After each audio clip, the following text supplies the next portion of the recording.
अब अपनी पहली न्यूज़ है आज की। तो भारत की नर्स निमिषा प्रिया से जुड़ा हुआ मुद्दा है, जिसे यमन में क्या हुआ है, मौत की सज़ा दे दी गई है। ठीक है, लेकिन अब उसकी फांसी को टाल दिया गया है। तो अब इस खबर को अपन देख लेते हैं। तो मुख्य खबर क्या है, भारतीय नर्स की फांसी टाली, यमन में मिली राहत। तो क्या हुआ है, भारतीय नर्स निमिषा प्रिया जो केरल की रहने वाली है, को यमन में 2017 में अपने पूर्व कारोबारी साथी की हत्या के मामले में मौत की सज़ा सुनाई गई थी। वह 2018 से फांसी की कतार में थी। अब भारत सरकार के प्रयासों से फांसी बुधवार को नहीं होगी, इसे अस्थायी रूप से टाल दिया गया है। कैसे टली है फांसी? तो भारत सरकार के अधिकारी, यमनी प्रशासन और मृतक के परिवार बातचीत कर रहे थे ताकि ब्लड मनी यानी मुआवजा देकर मामला सुलझाया जा सके। भारतीय अधिकारियों ने यमन के हूती प्रशासन के साथ मिलकर स्थानीय अधिकारी और अदालत से बातचीत की और यह नतीजा निकाला है कि फांसी को अभी रोका जाए। ठीक है, भारत सरकार ने विशेष रूप से विदेश मंत्रालय के जरिए इस केस को सुलझाने के लिए गंभीर प्रयास किए। रिपोर्ट्स के मुताबिक निमिषा प्रिया की मां प्रेमा कुमारी यमन पहुंची और समझौते के प्रयासों में लगी रहीं। भारत सरकार के अधिकारियों ने यह प्रस्ताव रखा कि सभी पक्षों की सहमति से एक आपसी समझौते पर पहुंचा जाए। यमन की परिस्थिति क्या है? तो यमन की राजधानी सना इस समय हूथी विद्रोहियों के नियंत्रण में है, जो अंतर्राष्ट्रीय स्तर पर मान्यता प्राप्त यमनी सरकार के खिलाफ हैं। इस कारण से वहाँ की राजनीति बेहद जटिल और संवेदनशील है, जिसे कानूनी प्रक्रिया और कठिन हो जाती है। क्यों है यह मामला खास? यह मामला सिर्फ हत्या का नहीं है, बल्कि इससे अंतर्राष्ट्रीय राजनीति, स्थानीय प्रशासन की पेचीदगियाँ और भारतीय नागरिकों के अधिकार भी जुड़े हैं। ठीक है, निष्कर्ष क्या है? तो हाँ, एक और, भारत की जनता, मीडिया इस केस पर विशेष ध्यान दे रहे हैं, क्योंकि इसमें एक भारतीय महिला की जान का सवाल है। अब निष्कर्ष क्या है, निमिषा प्रिया की फांसी टालना एक बड़ी राहत की खबर है। हालांकि स्थायी माफ़ी नहीं है, लेकिन भारत सरकार की कूटनीतिक कोशिशों से प्रभावित एक समझौते का रास्ता खुला है। बस यही है ये न्यूज़। फिर अगली न्यूज़ है, भारत की व्यापार घाटा यानी ट्रेड डेफिसिट और सेवाओं के निर्यात यानी सर्विस एक्सपोर्ट से संबंधित है। तो क्या है, सेवाओं के निर्यात ने भारत का व्यापार घाटा क्वार्टर 1 में 9.4 घटा है। तो सेवाओं के निर्यात ने क्या है, व्यापार घाटे को घटा दिया है।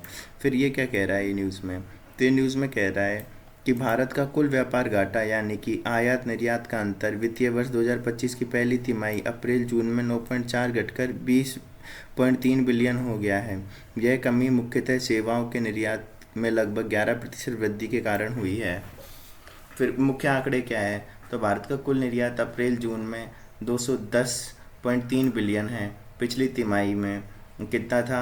अप्रैल से जून में 1.98.5 बिलियन। भारत का कुल आयात है 230.62 बिलियन, पिछली तिमाही में था 220.94 बिलियन। सेवाओं का निर्यात बढ़कर 98.1 बिलियन हो गया है, जो पिछली तिमाही में 88.8 बिलियन था। ठीक है, तो बस यही है। फिर वाणिज्य सचिव सुनील भारद्वाज ने कहा, अगर आप सेवा क्षेत्र को देखें तो यह न केवल मात्रा में अच्छा कर रहा है, बल्कि मूल्य मामले में भी बहुत अच्छा प्रदर्शन कर रहा है। भारत का कुल निर्यात इस वर्ष 825 बिलियन के पिछले रिकॉर्ड को पार कर सकता है। सेवाओं ने मैन्युफैक्चरिंग से ज़्यादा योगदान दिया है। फिर वस्त्रों का प्रदर्शन केवल 2% बढ़कर 112.2 बिलियन पर पहुंचे हैं। धीमी वृद्धि का कारण है अंतर्राष्ट्रीय बाजार में कीमतें गिरना, मांग में मंदी होना। ठीक है, लेकिन आयात में 4.4 की वृद्धि हुई है। सेवाओं का आयात 6.6% बढ़ा है, वस्त्रों का आयात 2.9% घटा है। तो यही सब है। फिर अगली न्यूज़ है, सुप्रीम कोर्ट ने कहा, अपने घर में क्यों नहीं खिलाते आवारा कुत्तों को खाना। तो मामला क्या है, नोएडा में रहने वाले एक व्यक्ति ने सुप्रीम कोर्ट में याचिका दायर की कि उन्हें समुदाय के कुत्तों को खाना खिलाने के कारण परेशान किया जा रहा है। इस पर सुप्रीम कोर्ट ने याचिकाकर्ता से पूछा, आप इन्हें अपने घर पे क्यों नहीं खिलाते। तो जजों की टिप्पणी, न्यायमूर्ति विक्रम नाथ और संदीप मेहता की पीठ ने कहा, हमें हर गली हर सड़क को इन कुत्तों के लिए छोड़ देना चाहिए क्या? इंसानों के लिए जगह नहीं रह गई तो कोई आपको अपने घर में इन्हें खिलाने से रोक नहीं रहा। ठीक है, तो याचिकाकर्ता का पक्ष, याचिकाकर्ता के वकील ने कहा, उन्हें परेशान किया जा रहा है और धमकाया जा रहा है। उन्होंने एनिमल बर्थ कंट्रोल रूल 2023 का पालन किया है। कुत्तों को तय नियमों के अनुसार निर्धारित स्थानों पर ही खाना खिलाया जा रहा है। नियम क्या कहते हैं? एनिमल बर्थ कंट्रोल रूल्स 2023 के मुताबिक सामुदायिक जानवर को निर्धारित जगह पर खाना खिलाया जाना चाहिए। यह काम रिहायशी सोसाइटी या स्थानीय प्रशासन की निगरानी में हो। सुप्रीम कोर्ट का सुझाव क्या है? कोर्ट ने कहा, आप अपने घर में ही आश्रय बनाकर कुत्तों को वहाँ खाना खिलाइए। कोर्ट ने पूछा, क्या आप सुबह मॉर्निंग वॉक पर जाते हैं? एक दिन ऐसा कीजिए और देखिए क्या होता है। फिर उन्होंने यह भी कहा, खाने की जगह ऐसी होनी चाहिए जहां लोग ना आते जाते हों, साइकिल सवारों और वॉक करने वालों को खतरा होता हो। फिर निष्कर्ष क्या है? तो निष्कर्ष है, सुप्रीम कोर्ट सार्वजनिक जगह पर जानवरों को खाना खिलाने को लेकर चिंतित है, खासकर यह जब दूसरों की सुरक्षा और सुविधा को प्रभावित करता हो। कोर्ट का सुझाव इस ओर है कि या तो खाना घर पे खिलाएं या फिर प्रशासनिक अनुमति से तय स्थान पे खिलाएं। फिर अगली न्यूज़ क्या है? तो अगली न्यूज़ है कि 18 दिन अंतरिक्ष में बिताने के बाद शुक्ला और 3 अन्य अंतरिक्ष यात्री लौटे, देश में खुशी की लहर। तो यह भारतीय वायुसेना के ग्रुप कैप्टन शुभांशु शुक्ला और उनके 3 साथियों ने एक्सियोम मिशन 4 AX4 के तहत अंतर्राष्ट्रीय अंतरिक्ष स्टेशन में 18 दिन का सफ़र पूरा कर स्पेस एक्स के ड्रैगन कैप्सूल के जरिए अमेरिका के सैन डियागो तट पर मंगलवार को भारतीय समयानुसार 3:02 पर सुरक्षित लैंडिंग की है। मिशन का उद्देश्य और महत्व। यह मिशन भारत की अपनी मानव अंतरिक्ष उड़ान की दिशा में महत्वपूर्ण कदम है। इस मिशन के दौरान शुभांशु शुक्ला को अंतरिक्ष में भेजा गया ताकि वे भविष्य में भारतीयों के लिए अनुभव और प्रशिक्षण प्राप्त कर सकें। शुभम क्या मतलब? ये अंतरिक्ष में इस मिशन में जो शामिल जो अंतरिक्ष यात्री हैं, शुभांशु शुक्ला हैं, पैगी विटसन हैं, फिर है सुसाना उजानी, शिव जनेस्क जो भी है, और एक है टिफ्कू, ठीक है, नौरशा टिफ्कू। फिर अगला है स्पेस में अनुभव। तो अंतरिक्ष में उन्होंने 23 आउटरीच कार्यक्रम और 60 से अधिक वैज्ञानिक शोधों को अंजाम दिया। वापसी से पहले मेडिकल जांच और स्पेस एक्स टीम द्वारा सुरक्षा सुनिश्चित की गई। फिर वापसी की प्रक्रिया। ड्रैगन कैप्सूल ने ISS से सोमवार को प्रस्थान किया। पृथ्वी के वायुमंडल में प्रवेश के दौरान कैप्सूल का तापमान अत्यधिक होता है, इसलिए डी ऑर्बिट बर्न नामक तकनीक से पृथ्वी की कक्षा में वापस लाया जाता है, डी ऑर्बिट बर्न। फिर 4 पैराशूट की मदद से स्प्लैश डाउन यानी कैप्सूल समुद्र में गिराया गया। रिकवरी टीम ने तत्काल कैप्सूल तक पहुंचकर अंतरिक्ष यात्री को बाहर निकाला और स्वास्थ्य की जांच की। फिर मेडिकल प्रशिक्षण और आगे की प्रक्रिया। सभी यात्री को रिकवरी शिप पर लाया गया। मेडिकल प्रशिक्षण के बाद उन्हें फ्लाइट से उनके घर भेजा जाएगा, जहां वे अपनी टीमों से फिर मिलेंगे। ठीक है। भारत के लिए क्या मायने? यह मिशन भारत के गगनयान प्रोग्राम की दिशा में एक अनुभवात्मक कदम है। शुभांशु शुक्ला जैसे अधिकारी भविष्य के भारतीय अंतरिक्ष मिशनों का हिस्सा हो सकते हैं। फिर यह है समाचार भारत में। अगली न्यूज़ आ गई। फिर तो अगली है कि खुदरा महंगाई को लेकर, जिसमें बताया गया है कुछ राहत जरूर मिली है, लेकिन आम जनता का लिए दर्द बना हुआ है। तो महंगाई थोड़ी घटी, लेकिन दर्द अब भी बना हुआ है, ये न्यूज़ है। जून 2025 में खुदरा महंगाई घटकर 5.1 हो गई, जो मई में 5.2 थी। यह गिरावट खाद्य वस्तुओं को छोड़कर अन्य सामानों में कमी के कारण हुई है, जैसे कोर इन्फ्लेशन में। हालांकि खाद्य पदार्थों की कीमत अभी भी जनता के लिए चिंता का विषय बनी हुई है। खाद्य महंगाई बनी चिंता का कारण। खाद्य महंगाई दर जून में 8.7 रही, जो मई में 8.7 ही थी, यानी कोई राहत नहीं मिली है। चावल, प्याज, टमाटर, दाल, दूध, आलू जैसे दैनिक उपभोग के सामानों की कीमतें तेज़ी से बढ़ी हैं। प्याज की कीमत 40% बढ़ी है। टमाटर, आलू, दालों की महंगी हुई है। दूध के दामों में भी बढ़ोतरी जारी है। आम जनता पर असर। रिपोर्ट में कहा गया है कि कम और मध्यम आय वर्ग के लोग सबसे अधिक प्रभावित हो रहे हैं। एक व्यक्ति ने बयान दिया, भले ही महंगाई के आंकड़े कहीं की स्थिति बेहतर हो रही है, लेकिन हम रोज़मर्रा की खरीदारी में राहत महसूस नहीं करते। फिर सरकारी रुख और विशेषज्ञों की राय। विशेषज्ञों का मानना है रिजर्व बैंक के नीतिगत दरों में बदलाव फिलहाल मुश्किल होगा, क्योंकि खाद्य महंगाई अनियंत्रित बनी हुई है। आने वाले महीनों में खाद्य आपूर्ति बेहतर होने पर कुछ राहत मिल सकती है, बस यही बताया गया है। शहरी इलाकों में महंगाई 4.1 है, ग्रामीण इलाकों में 5.5 है। केंद्र सरकार का महंगाई लक्ष्य 4% ±2 है, यानी अभी भी लक्ष्य के ऊपर है, यह लक्ष्य के ऊपर है। फिर निष्कर्ष। हालांकि औपचारिक रूप से महंगाई दर में थोड़ी गिरावट हुई है, लेकिन खासकर खाद्य महंगाई के चलते आम जनता में रोज़मर्रा मर्रा की ज़िंदगी में कोई खास राहत नहीं मिली है। जब तक खाने पीने की वस्तुओं की कीमतें नहीं घटती, तब तक महंगाई आम लोगों के लिए ज्वलंत समस्या बनी रहेगी। तो ये एक न्यूज़ थी। फिर अगली न्यूज़ कौन सी है? तो भारत में अस्वस्थकर अनहेल्दी भोजन को लेकर स्वास्थ्य मंत्रालय की एक नई पहल और नीति की चर्चा करता है ये वाली न्यूज़। इस पहल का उद्देश्य लोगों को अत्यधिक नमक, चीनी, वसा से युक्त पैक्ड फूड के स्वास्थ्य पर पड़ने वाले दुष्प्रभावों को आगाह करना और उपभोग कम करने के लिए कानूनी और व्यवहारिक उपाय लागू करना। अब इसमें देखते हैं। तो भारत सरकार विशेष रूप से स्वास्थ्य मंत्रालय ने अस्वस्थकर भोजन जैसे ज़्यादा नमक, चीनी, वसा वाले पैक्ड फूड से जुड़ी बीमारी और जोखिमों को लेकर कानूनी चेतावनी देने की दिशा में कदम उठाया है। समस्या का आधार क्या है? मोटापा और बीमारियां बढ़ रही हैं। नेशनल फैमिली हेल्थ सर्वे के अनुसार भारतीय महिलाओं में मोटापे की दर 2005 के 20% से बढ़कर 24% हो गई है। एक चिंताजनक संकेत है कि खान पान की आदतें तेज़ी से बिगड़ रही हैं। फिर अत्यधिक चीनी, नमक और वसा से भरपूर फूड्स, इन तत्वों की अधिक मात्रा दिल की बीमारी, उच्च रक्तचाप, मधुमेह आदि को बढ़ावा देती है। खासतौर पर बच्चे इन पैक्ड फूड के जरिए इनका अधिक सेवन कर रहे हैं। फिर सरकार की पहल क्या है? पब्लिक हेल्थ कैंपेन शुरू किया है, जिसमें बताया गया है कि कौन से food packets high fat, sugar और सॉल्ट होते हैं, यानी कि HFSS, high fat, sugar and salt. ठीक है, ये उत्पाद स्वास्थ्य के लिए खतरनाक है। उपभोक्ता को इनसे बचने की सलाह दी जाती है। Food safety standard authority of India फसाई ने 2022 में नियम तैयार किया था, जिसमें HFSS फूड की पैकेजिंग पर चेतावनी देना अनिवार्य किया गया है। 2020 में एक पायलट स्टडी ने बताया कि पैकेजिंग पर इस पर चेतावनी लोगों की सोच और निर्णय को प्रभावित करती है, जैसे स्टार रेटिंग या ट्रैफिक लाइट लेबल्स। यह काफ़ी है? तो रिपोर्ट कहती है सिर्फ जागरूकता या विज्ञापन ही काफ़ी नहीं है। अगर सरकार कानूनी रूप से सख्त कदम नहीं उठाती, जैसे HFSS फूड की सीमित उपलब्धता, बच्चों के लिए विज्ञापन पर रोक, स्कूलों में इनका प्रतिबंध, तो यह अभियान सिर्फ प्रतीकात्मक बनकर रह जाएगा। निष्कर्ष क्या है? भारत में अस्वस्थकर भोजन को लेकर नीतिगत यानी पॉलिसी लेवल बदलाव लाना जरूरी है।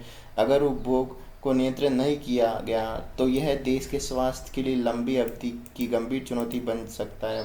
मात्र प्रचार नहीं, बल्कि कड़े नियम और उनके सख्त क्रियान्वयन की ज़रूरत है। तो HFSS।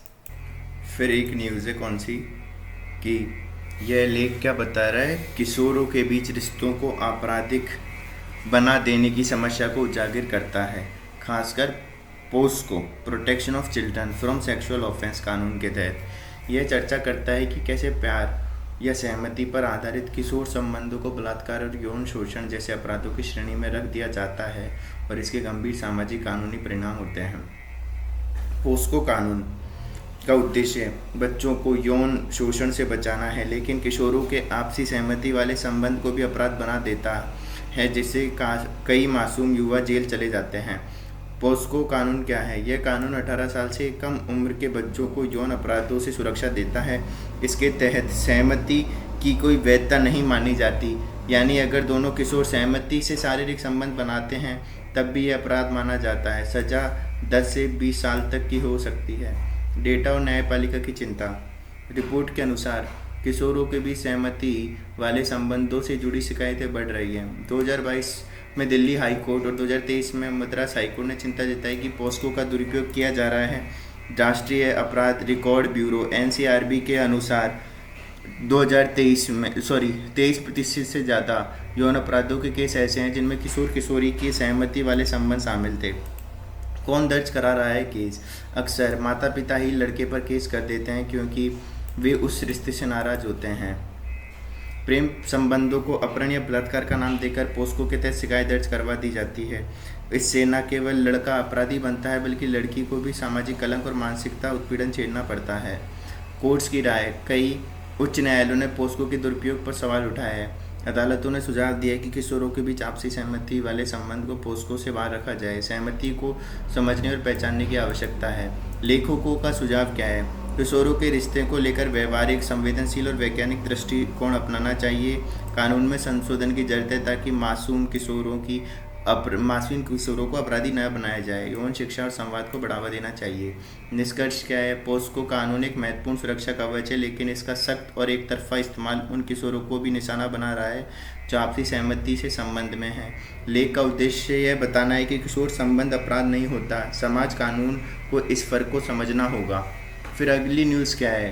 तो इस लेख का शीर्षक है US established and extinguished multilateralism. America ने बहुपक्षपात की स्थापना की और फिर उसे ख़त्म भी कर दिया।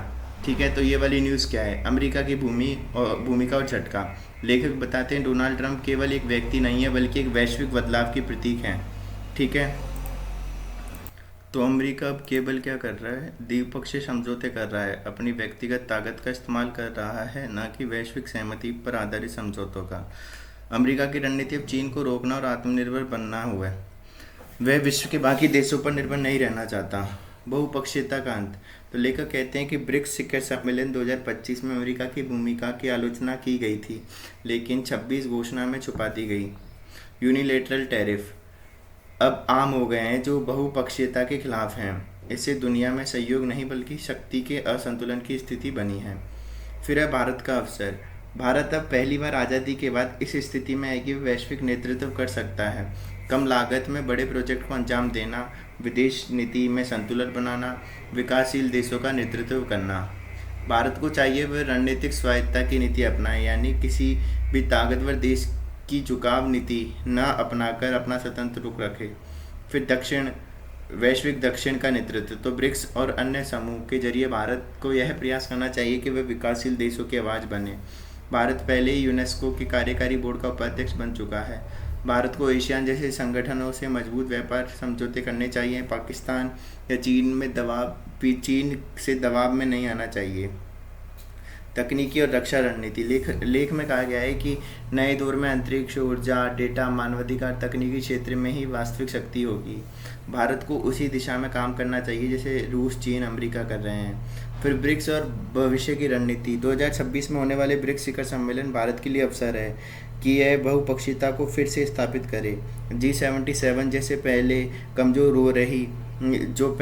हो रही हैं क्योंकि उसमें वैश्विक नेतृत्व की कमी है। भारत को ब्रिक्स को अधिक प्रभावी बनाकर ग्लोबल साउथ का असली प्रतिनिधित्व बनना चाहिए।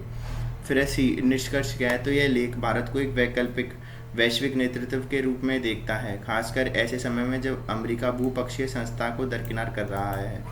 ठीक है, फिर अगली न्यूज़ है, या फिर जो कहेंगे अगली जो हेडलाइन है वो है how is global shipping trying to डीकार्बनाइज।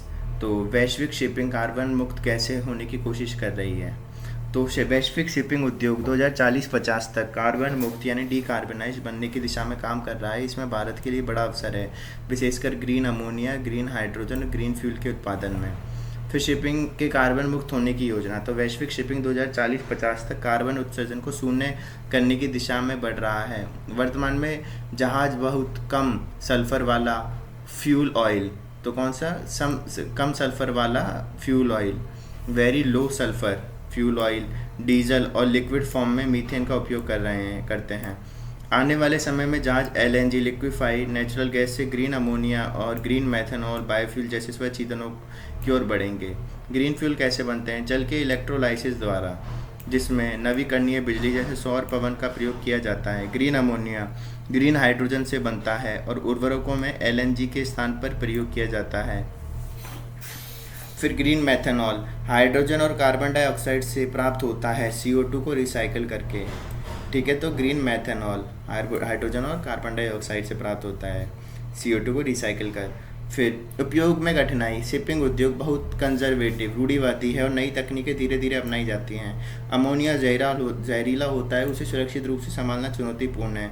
मौजूदा जहाज ग्रीन फ्यूल पर नहीं चल सकते, नई तकनीक या रूपांतरण की ज़रूरत है। भारत क्या कर रहा है? भारत ग्रीन अमोनिया का उत्पादन बढ़ा रहा है ताकि वह खाद में LNG के स्थान पर इनका उपयोग कर सके। भारत सरकार ग्रीन हाइड्रोजन मिशन के तहत घरेलू इलेक्ट्रोलाइजर उत्पादन क्षमता और ग्रीन फ्यूल के लिए निवेश बढ़ा रही है। PLI प्रोडक्ट लिव इंसेंटिव और कार्बन कैप्चर जैसी योजनाएं चल रही हैं। फिर निवेश और अंतर्राष्ट्रीय मदद। तो सरकार सॉवरेन गारंटी के जरिए निवेशकों को भरोसा दिला रही है। इससे कम ब्याज दर पर ऋण उपलब्ध हो पाता है। वर्ल्ड बैंक, ADB जैसी अंतर्राष्ट्रीय बैंक भी 4 से 5% ब्याज दर पर फंडिंग दे सकते हैं। फिर है भारत में जहाज निर्माण और ग्रीन शिपिंग कैसे बढ़ेगी। तो भारत के ने 10 नए जहाज़ों को खरीदने में सहायता देने की योजना बनाई है जो ग्रीन फ्यूल कैपेबल होंगे। ठीक है। फिर दक्षिण कोरिया, जापान और यूरोप देशों की साझेदारी कर रहे हैं भारत सरकार, ताकि भारत के शिप बिल्डर्स को बढ़ावा मिल सके। फिर सरकार जहाज मालिकों को पंजीकरण और विदेशी सहयोग के लिए प्रोत्साहित कर रही है। तो इसका जस्ट क्या है, शिपिंग उद्योग में धीरे धीरे नई तकनीक आती है। ग्रीन फ्यूल उत्पादन आसानी से नहीं होता, लेकिन भारत की सौर ऊर्जा क्रांति से संभव हो सकता है। फिर भारत निवेश और प्रोत्साहन योजनाएं चला रहा है। 10 ग्रीन फ्यूल सूक्ष्म जहाज़ों का निर्माण करने की योजना है। विदेशी कंपनियों को भारत में निवेश के लिए आकर्षित किया जा रहा है। तो बस यही है। फिर अगली न्यूज़ है the need to protect India's linguistic secularism. तो भारत की भाषाई धर्मनिरपेक्षता की रक्षा करने की आवश्यकता। ठीक है, अब इसको आगे देखते हैं। तो कह रहा है भारत की विविधता एक ताकत है। तो भारत की धर्म और भाषा की विविधता उसकी धर्मनिरपेक्षता, एकता, अखंडता को मजबूत करती है। हालांकि धर्म और भाषा संस्कृति के अहम पहलू हैं, लेकिन ये सांप्रदायिक संघर्षों और टकरावों का कारण भी बनते हैं। जैसे कि महाराष्ट्र में मराठी बनाम गैर मराठी हिंसा इसका उदाहरण है। फिर संविधान और धर्मनिरपेक्षता। भारतीय संविधान ने धार्मिक स्वतंत्रता की तरह भाषाई विविधता को भी संरक्षण दिया है। भारतीय धर्मनिरपेक्षता केवल धर्म तक सीमित नहीं है, बल्कि भाषा और संस्कृति से भी जुड़ी है। धर्मनिरपेक्षता का मतलब न धर्म के पक्ष में होना, न ही विरोध में, बल्कि न्यायिक तटस्थता रखना है। फिर भारत की भाषा नीति क्या है। तो भारत के पास कोई राष्ट्रीय भाषा नहीं है। संविधान के अनुसार हिंदी, अंग्रेजी को राजकीय भाषा का दर्जा मिला है। राज्य अपनी भाषा चुनने के लिए स्वतंत्र हैं। संविधान की 8वीं अनुसूची में 22 भाषाओं को मान्यता दी गई है। जनगणना के अनुसार भारत में 121 भाषाएं और 270 मातृभाषाएं हैं। केवल 96.7% आबादी की भाषाएं ही इन 22 मान्य भाषाओं में आती हैं, यानी कई भाषाएं अभी भी हाशिए पर हैं। हिंदी थोपने का विरोध। दक्षिण भारत के राज्य और उत्तरी पूर्व राज्य हिंदी थोपे जाने का विरोध कर रहे हैं। तमिलनाडु हिंदी थोपने के खिलाफ ऐतिहासिक रूप से आवाज़ उठाता रहा है। महाराष्ट्र में गैर मराठी लोगों के खिलाफ हिंसा भाषाई राजनीति की वजह से होती है। यह दर्शाता है कि भाषाएं सांस्कृतिक टकराव का कारण बन सकती है। सहिष्णुता और विविधता का सम्मान। तो धर्म, भाषा, जाति, जीवन शैली, खान पान, ये सब भारत की विविधता का हिस्सा है। ग्लोबल युग में यह जरूरी है कि हम सहिष्णु और समावेशी रवैया अपनाएं। राजनीतिक दलों की जिम्मेदारी लेनी चाहिए कि वे भाषाई धर्मनिरपेक्षता को कमज़ोर ना करें। फिर जिस्ट क्या है। तो धर्म और भाषा भारत की सांस्कृतिक पहचान है, लेकिन ये सांप्रदायिक संघर्ष का कारण भी बन सकती है। अनुच्छेद 29 कहता है भारत के अल्पसंख्यक समुदायों को अपनी भाषा, लिपि, संस्कृति की रक्षा का अधिकार है। हर भाषा को सम्मान मिलना चाहिए, चाहे वे किसी भी राज्य या क्षेत्र से संबंधित हो। फिर निष्कर्ष क्या है। लेख का मुख्य संदेश यह है कि भारत की एकता तभी संभव है जब उसकी भाषाई विविधता को संविधान के अनुरूप सम्मान संरक्षण मिले। धर्मनिरपेक्षता सिर्फ धर्म तक सीमित नहीं है, बल्कि भाषा और संस्कृति के क्षेत्र में भी उतनी ही जरूरी है। तो बस यही है न्यूज़। फिर अगली, SCO shouldn't be compromise on terrorism, Jaishankar. तो जयशंकर ने कहा है, विदेश मंत्री डॉक्टर जयशंकर द्वारा SCO में दिए गए बयान को लेकर चर्चा की गई है। तो इसके मुख्य बिंदु है SCO और आतंकवाद पर भारत का कड़ा रुख। विदेश मंत्री एस जयशंकर ने बीजिंग में अपने समकक्षों के साथ बैठक में कहा, आतंकवाद के मुद्दे पर कोई समझौता नहीं होना चाहिए। उन्होंने पुलवामा हमले का उदाहरण देते हुए कहा कि यह हमला धार्मिक असहिष्णुता, कट्टरपंथ का परिणाम था। फिर SCO का गठन ही आतंकवाद, अलगाववाद और उग्रवाद से लड़ने के लिए हुआ था, इसलिए उसे अपने मूल उद्देश्य से भटकना नहीं चाहिए। फिर साझा खतरों पर एकजुटता की जरूरत। जयशंकर ने जोर देते हुए कहा, आतंकवाद से लड़ने के लिए ऐसे देशों को एक साथ खड़ा होना होगा, न कि राजनीतिक लाभ के लिए आतंक को सहन करना चाहिए। उन्होंने अप्रत्यक्ष रूप से पाकिस्तान और चीन पर कटाक्ष किया, जो आतंकवाद के खिलाफ लड़ाई में अक्सर दोहरे मापदंड को अपनाते हैं। SCO का साझा लक्ष्य और वर्तमान चुनौती। SCO में शामिल देश भारत, चीन, रूस, Pakistan, Kazakhstan, Kyrgyzstan, Tajikistan, Uzbekistan. Jaishankar ने कहा है, इन देशों को साझे खतरे हैं, जैसे सीमा पर आतंकवाद, ड्रग्स तस्करी, साइबर अपराध के खिलाफ सहयोग बढ़ाना आदि। ठीक है। तो संप्रभुता और क्षेत्रीय अखंडता का सम्मान जरूरी। उन्होंने दोहराया कि सभी देशों को एक दूसरे की संप्रभुता, क्षेत्रीय अखंडता और कानून के शासन का सम्मान करना चाहिए। यह संदेश सीधे तौर पर चीन को संबंधित था, क्योंकि चीन अरुणाचल प्रदेश, लद्दाख को लेकर भारत की क्षेत्रीय अखंडता को चुनौती देता है।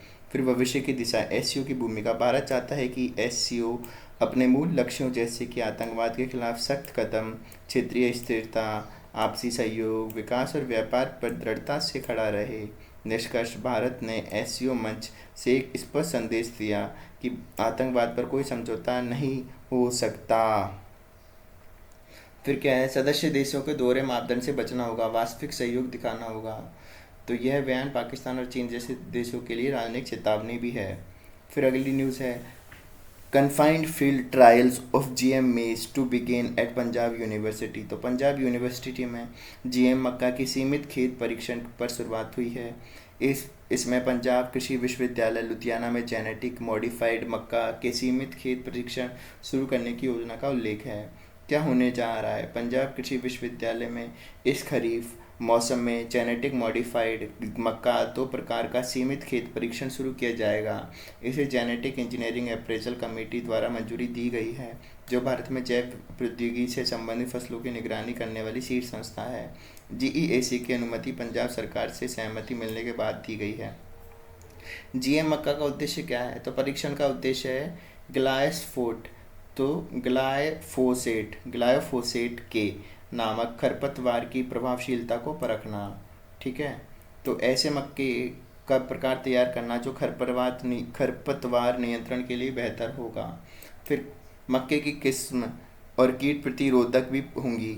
तो यह मक्का की किस्में कीट प्रतिरोधक भी होंगी, जो फसलों पर कीटों को असर को कम करेंगी। ठीक है, तो कीटों के असर को कम कर देंगी फसलों पे, तो कीट प्रतिरोधक भी हैं और खरपतवार को भी ख़त्म करेंगे।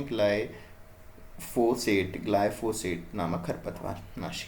फिर परीक्षण की प्रकृति, यह केवल अनुसंधान के लिए सीमित परीक्षण होंगे, व्यावसायिक खेती की अनुमति नहीं है। पंजाब कृषि विश्वविद्यालय के उपकुलपति डॉक्टर सतबीर सिंह गोसल ने कहा, हम इसे खेती के लिए नहीं बल्कि अनुसंधान के उद्देश्य से कर रहे हैं।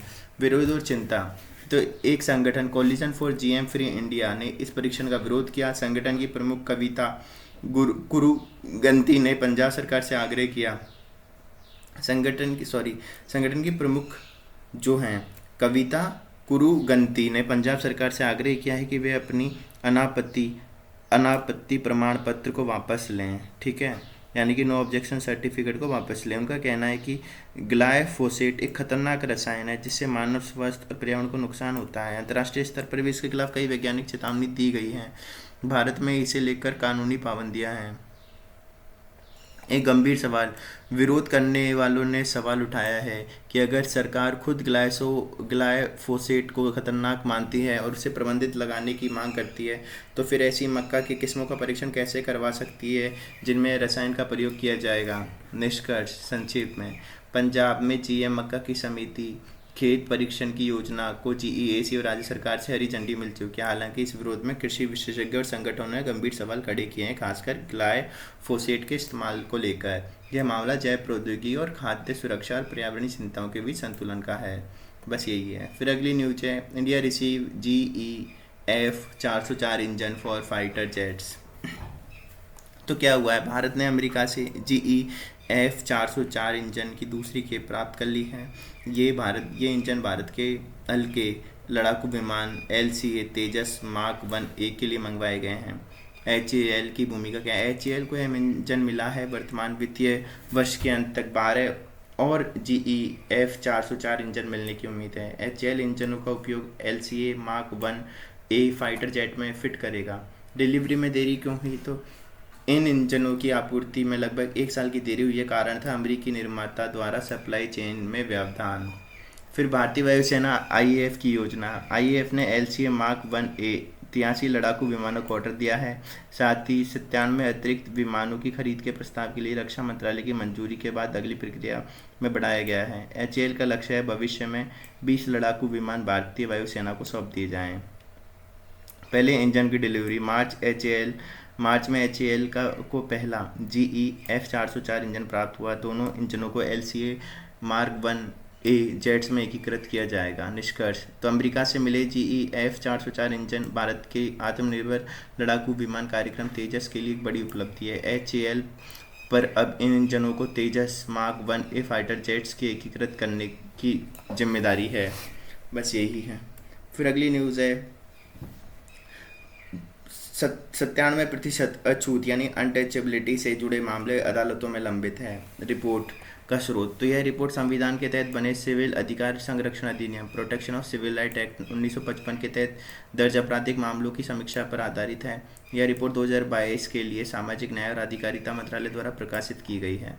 मामलों की स्थिति, 2022 में कुल 13 मामले PCR एक्ट के तहत दर्ज हुए। इसमें 97% मामले अभी भी अदालतों में लंबित है। जिन मामलों का निपटारा हुआ उनमें अधिकतम बरी कर दिए गए हैं। राज्यों से जुड़े आंकड़े, 2022 में दर्ज किए गए 13 मामलों में से ज़्यादातर जम्मू कश्मीर 5, कर्नाटक 5, महाराष्ट्र 2, 1 हिमाचल से है। 51 लंबित मामलों में से कुछ पुराने मामलों को भी शामिल किया गया है। उनमें 2 मामले आरोप पत्र दाखिल हुए हैं, सिर्फ 2 में आरोप पत्र दाखिल हुए हैं। फिर रिपोर्ट की महत्वपूर्ण बातें, 1242 मामलों की सुनवाई चल रही है, जिनमें से सिर्फ 31 मामलों का निपटारा हुआ 2022 में, और केवल 1 में दोष सिद्धि हुई है, जबकि 30 में आरोपी बरी कर दिए गए। तो अछूतता प्रभावित क्षेत्र की पहचान नहीं। रिपोर्ट में कहा गया है कि किसी भी राज्य या केंद्र शासित प्रदेश ने यह घोषित नहीं किया कि उनकी सीमा में कोई अछूतता प्रवण अनटचेबिलिटी प्रोन है एरिया, जबकि यह कानून के तहत आवश्यक है कि राज्यों को ऐसी सूचना रिपोर्ट में देनी चाहिए। फिर अन्य कानूनों की तुलना, SC/ST अत्याचार निवारण अधिनियम 1989 के अंतर्गत मामलों की संख्या में वृद्धि देखी गई है, लेकिन PSR अधिनियम के तहत मामले लगातार कम हो रहे हैं। निष्कर्ष, अछूतता से जुड़े आपराधिक मामलों में बहुत कम मामले दर्ज हो रहे हैं, और जो दर्ज हो रहे हैं उनमें अधिकतर अदालतों से बरी या लंबित कर दिए जाते हैं। यह दर्शाता है कि या तो मामले गंभीरता से दर्ज नहीं हो रहे हैं या फिर प्रक्रियाओं में कमजोरियां हैं। सामाजिक न्याय की दिशा में यह एक चिंताजनक स्थिति है। इसके लिए प्रभावी कार्यवाही, जन जागरूकता और जवाबदेहिता की जरूरत है। फिर अगली न्यूज़ है कि भारत के वाणिज्य मंत्रालय के अधिकारियों द्वारा यूरोपीय यूनियन और एशियान देशों के साथ व्यापार समझौते पर चल रही बातचीत की प्रगति पर आधारित है। तो EU के साथ FTA बातचीत में अच्छी प्रगति, एशियान समझौते की समीक्षा धीमी गति पर है। तो क्या है, भारत और EU के बीच FTA पर बातचीत अच्छी प्रगति में हो रही है। एशियान के साथ मौजूदा समझौते की समीक्षा पर अपेक्षित तेजी नहीं दिखाई दे जा रही है। भारतीय अधिकारियों ने तीसरी बार अमेरिका का दौरा किया ताकि भारत अमेरिकी व्यापार संबंधों को मजबूती दी जाए। EU के साथ FTA बातचीत, तो भारत और यूरोपीय संघ के बीच मुक्त व्यापार समझौते को लेकर चर्चाएं तेज गति से आगे बढ़ रही हैं। भारत सरकार का उद्देश्य है 2025 तक समझौता हो जाए। दोनों पक्षों के बीच सेवाएं, निवेश, व्यापार नियम जैसे मुद्दों पर बातचीत चल रही है। फिर एशियान समझौते की समीक्षा में धीमी गति, तो एशियान देशों के साथ भारत का मौजूद FTA पहले से लागू है, लेकिन इसका पुनरीक्षण अपेक्षित प्रगति नहीं दिखा रहा है। वाणिज्य मंत्रालय के अनुसार एशियान पक्ष आवश्यक सुधारों के लिए तैयार नहीं रहा। भारत चाहता है कि समझौते की शर्तों को और अधिक संतुलित और लाभकारी बनाया जाए। फिर अमेरिका के साथ व्यापार संबंध, तो भारत के वरिष्ठ वाणिज्य अधिकारी हाल ही में तीसरी बार वाशिंगटन गए हैं। यह यात्रा India US trade policy forum के अंतर्गत हो रही वार्ता को गति देने के लिए थी। तो बस यही है। सरकारी स्तर पर रणनीति, भारत व्यापार वार्ताओं को समानांतर रूप से कई देशों के साथ चला रहा है। UK, कनाडा, ऑस्ट्रेलिया के साथ भी इस तरह की FTA की वार्ताएं चल रही हैं। उद्देश्य कि भारत को वैश्विक सप्लाई चेन में अधिक प्रभावशाली प्रतिस्पर्धी बनाया जाए। निष्कर्ष, EU के साथ समझौता तेजी से आगे बढ़ रहा है, जो सकारात्मक संदेश है, जबकि एशियान के साथ मौजूद समझौते की समीक्षा रुक रुक कर हो रही है। भारत अमेरिका के साथ संबंधों को और मजबूत करने की दिशा में सक्रिय प्रयास कर रहा है। तो ये अपने निष्कर्ष हैं। फिर एक न्यूज़ है, नाटो प्रमुख मार्क रूटे एक चेतावनीपूर्ण बयान पर आधारित है, जिसमें उन्होंने ब्राज़ील, चीन, भारत को आगाह किया है कि यदि ये देश रूस के साथ व्यापार जारी रखते हैं तो उन्हें माध्यमिक प्रतिबंध का गंभीर सामना करना पड़ता है, तो सेकेंडरी सैंक्शंस का। कौन है मार्क रूटे? मार्क रूटे हाल ही में नाटो के महासचिव बने। उन्होंने अमेरिकी सेनेट के सदस्यों से बातचीत के दौरान यह बयान दिया है। नाटो की प्रमुख चेतावनी, उन्होंने स्पष्ट कर दिया है कि यदि भारत, चीन, ब्राज़ील जैसे देश रूस के साथ व्यापार करते हैं तो उन पर अमेरिका की ओर से बाइटिंग सेकेंडरी टैरिफ यानी 100% टैक्स लगाए जा सकते हैं। यह चेतावनी तब आई जब डोनाल्ड ट्रंप ने रूस के खिलाफ और अधिक सख्त कदम उठाने की बात की, जिसमें यूक्रेन को हथियार देना और नए आर्थिक प्रतिबंध शामिल हैं। मार्क रूटे का संदेश, मेरा इन 3 देशों से अनुरोध है, खासकर आप बीजिंग, दिल्ली और ब्राज़ील में रहते हैं, तो इस बात को गंभीरता से लें, आप पर बहुत भारी पड़ सकता है। उन्होंने यहाँ तक कहा कि इन देशों के नेताओं को रूसी राष्ट्रपति व्लादिमीर पुतिन से बात करके उन्हें समझाना चाहिए कि वे युद्ध खत्म करें, नहीं तो अमेरिका इन देशों पर आर्थिक चोट करेगा। ट्रंप की रणनीति। डोनाल्ड ट्रंप ने रूस से व्यापार करने वाले देशों पर 100% आयात शुल्क लगाने की बात कही।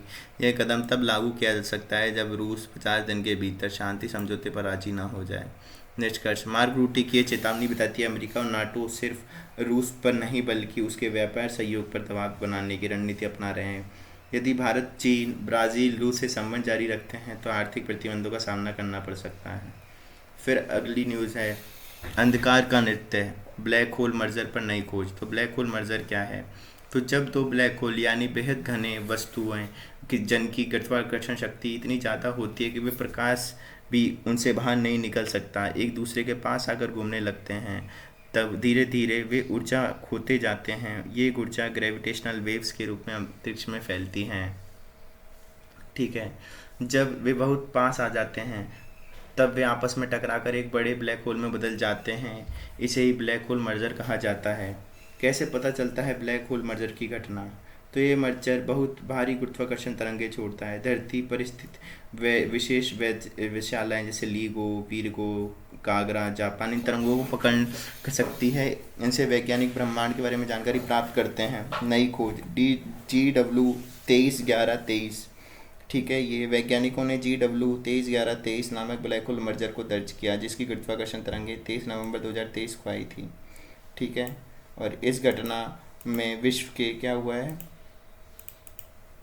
दो विशाल ब्लैक होल शामिल थे। एक द्रव्यमान सूरज से 137 गुना था, दूसरे का 103 गुना था। ये दोनों आपस में टकराकर बहुत बड़ा नया ब्लैक होल बना। इस घटना क्यों विशेष थी? यह घटना इतने भारी ब्लैक होल मर्जरों का मर्जर बहुत दुर्लभ माना जाता है। यह घटना यह दर्शाती है कि ब्लैक होल सिर्फ डाइंग स्टार से नहीं बल्कि छोटे ब्लैक होल्स के आपस में जुड़ने से भी बन सकते हैं। दोनों ब्लैक होल बहुत तेज़ से घूम रहे थे, जो ब्लैक होल की उत्पत्ति को लेकर अब तक की सोच को चुनौती देता है। तुलना से समझिए, इसे ऐसे समझिए जैसे दो फिगर स्केट एक दूसरे की ओर बढ़ते हैं, फिर एक दूसरे से टकराते हैं और तेज़ी से घूमने लगते हैं। बिल्कुल वैसा ही व्यवहार ब्लैक होल्स का होता है। इस खोज का महत्व। वैज्ञानिक को ब्रह्मांड, ब्लैक होल्स और गुरुत्वाकर्षण के बारे में नई जानकारी मिलती है। यह खोज ब्लैक होल के विकास और उनकी स्पिन गति को समझने में मदद करेगी। तो बस यही है। फिर अगली न्यूज़ है फौजा सिंह, दुनिया के सबसे बुजुर्ग धावक का निधन। तो कौन था फौजा सिंह? फौजा सिंह 114 वर्षीय बुजुर्ग मैराथन धावक थे जिन्होंने पूरी दुनिया में उनके अद्वितीय संकल्प और प्रेरणादायक जीवन के लिए जाना जाता है। उन्होंने अपनी मैराथन दौड़ की शुरुआत 89 साल की उम्र में की थी, जिससे वैश्विक प्रेरणा का प्रतीक बन गए। निधन का कारण। सोमवार रात उनका एक सड़क हादसे में निधन हो गया। फिर उनकी उपलब्धियां। फौजा सिंह ने लंदन, न्यूयॉर्क और हांगकांग जैसी जगह पर मैराथन दौड़ में भाग लिया। उन्होंने 90 साल से ऊपर की उम्र में भी तेज़ समय में दौड़ पूरी की, जबकि उनका शरीर जन्म से कमज़ोर पैरों के साथ था। उन्होंने लोगों को यह संदेश दिया कि सिर्फ उम्र संख्या है, जुनून और आत्मबल सबसे बड़ी ताकत है। ओलंपिक में भूमिका। फौजा सिंह 2012 लंदन ओलंपिक मशाल रिले के वाहक बने। उन्होंने ब्रिटेन की दिवंगत महारानी एलिजाबेथ द्वितीय ने उनके खेल और चैरिटी में योगदान के लिए सम्मानित भी किया गया था। फिर विरासत। उनका जीवन वृद्धावस्था में भी संघर्ष और प्रेरणा और सक्रियता का प्रतीक बना रहा। वे उन लाखों लोगों के लिए प्रेरणा है जो उम्र और शारीरिक स्थिति को अपनी सीमाएं मानते हैं। तो बस यही है न्यूज़ आज की।